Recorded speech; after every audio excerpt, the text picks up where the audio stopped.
nous avons demandé que le président Bazoum soit libéré immédiatement et sans condition.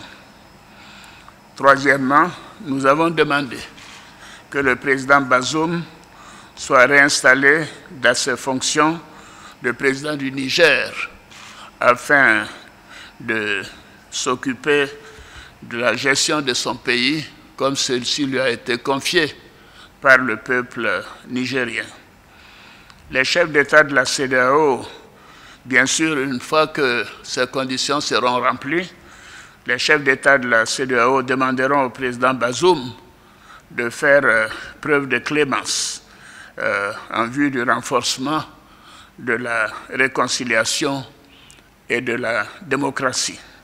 Nous avons réaffirmé aussi que les putschistes seront tenus pour responsables pour tout ce qui pourrait arriver au président Bazoum, à son épouse, aux membres de sa famille et à toutes les personnes détenues avec lui.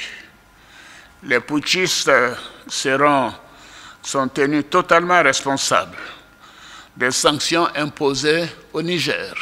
C'est un point qui a été relevé par tous les chefs d'État. S'il n'y avait pas eu de tentative de coup d'État, il n'y aurait pas eu de sanctions sur le peuple nigérien, frère. Et nous tenons à le souligner. La Côte d'Ivoire a des relations fortes et spéciales avec le Niger, depuis le temps d'Ameni Diori et de Houphouët-Boigny. Et nous souffrons de voir le peuple frère du Niger soumis à des sanctions. Fermeture de banques, commerce interrompu, diminution de fourniture d'électricité, mais nous tenons à dire que cela est la faute des putschistes. S'il n'y avait pas eu de tentative de coup d'État, cela ne serait pas arrivé. Je tiens à le souligner. Alors donc, je demande personnellement, et les chefs d'État l'ont dit, nous demandons aux putschistes de mettre fin à la souffrance des Nigériens. Ça fait plus d'une semaine que ce pauvre peuple n'a pas d'électricité dans la plupart des régions. La nourriture commence par manquer. La famine pourrait s'installer dans le pays. Les gens ne peuvent retirer que 10 000 francs par jour et encore, ainsi de suite. Il faut mettre fin aux souffrances des Nigériens. Alors, la CEDEAO, vous savez, a fait sa part. Elle a dépêché plusieurs émissaires, dont le président Abdou Salam Aboubakar et le sultan de Sokoto, Saad Aboubakar. Mais ils n'ont pas été reçus par le chef de la junte et les putschistes.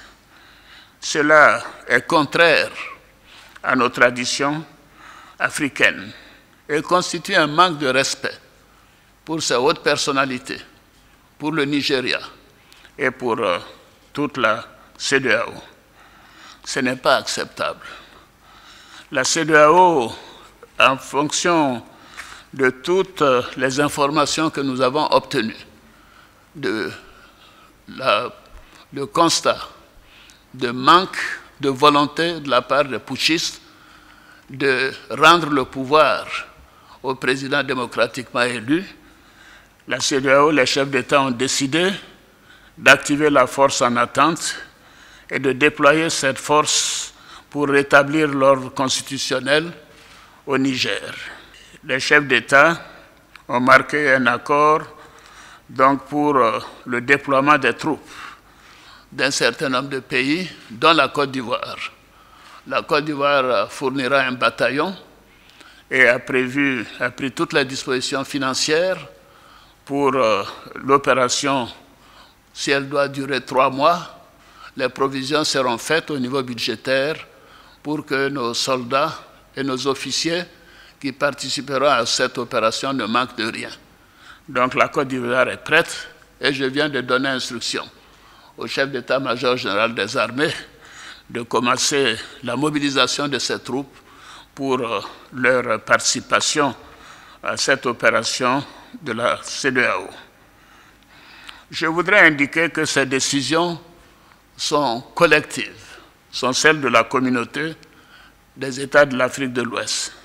Ce ne sont pas des décisions qu'il faut attribuer à un État, que ce soit le Nigeria ou la Côte d'Ivoire ou le Bénin. Ces trois pays déjà ont indiqué leur capacité de participer à cette opération. D'autres pays le feront bientôt. Donc la conférence des chefs d'État tient à le faire savoir que c'est une opération de la CEDEAO.